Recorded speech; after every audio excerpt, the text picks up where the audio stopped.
Alright, so today what we're going to do is we're going to do some strengthening for your knee. This machine is a little bit different than normal weightlifting because it's a different type of resistance that you'll have. So usually when we do weightlifting, we have a certain amount of weight that we dictate that we put on. Say it's 20 pounds, you're kicking that weight up and then you're lowering it back down using the same muscle group. With this machine, we have the ability to have you both fire your quads as well as fire your hamstrings back and forth, so that helps kind of train them to one turn on, one turn off adequately.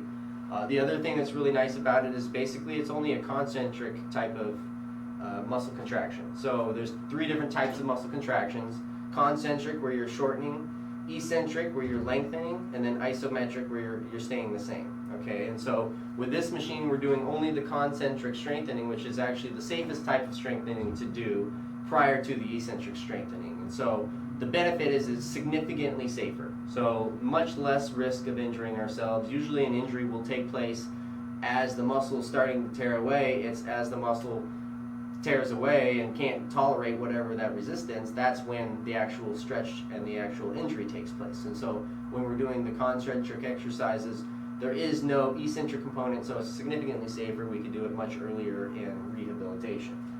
The other thing is it always accommodates to how hard you push. And so if you push at 20 pounds, then it pushes that hard. If you can only push at 1 pound, then that's the only amount of weight that they'll be pushing against you. So once again, it's not like a normal weightlifting where you have the same amount of weight going through the whole motion.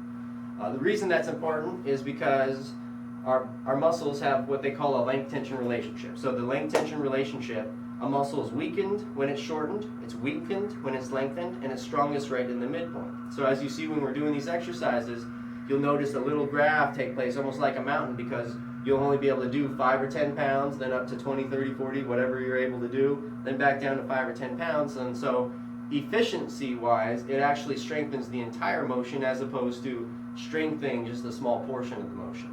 A lot of times, and I usually use a bicep curl as an example, if I'm doing a bicep curl and I have gravity pulling straight down and I have weight in my hands, well, first of all, it's not very tough to do because gravity's pushing straight down, and so there's not a lot of resistance. Here, I'm strong, so it's not that difficult. It's always at the top of the motion that you'll notice it being really difficult to do because you're weak in a shortened position.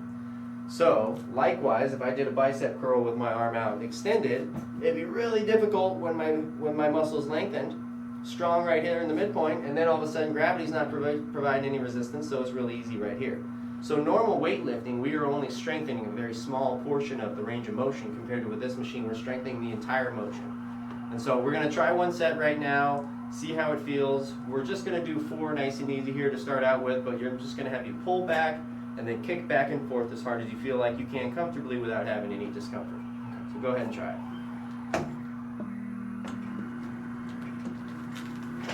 1.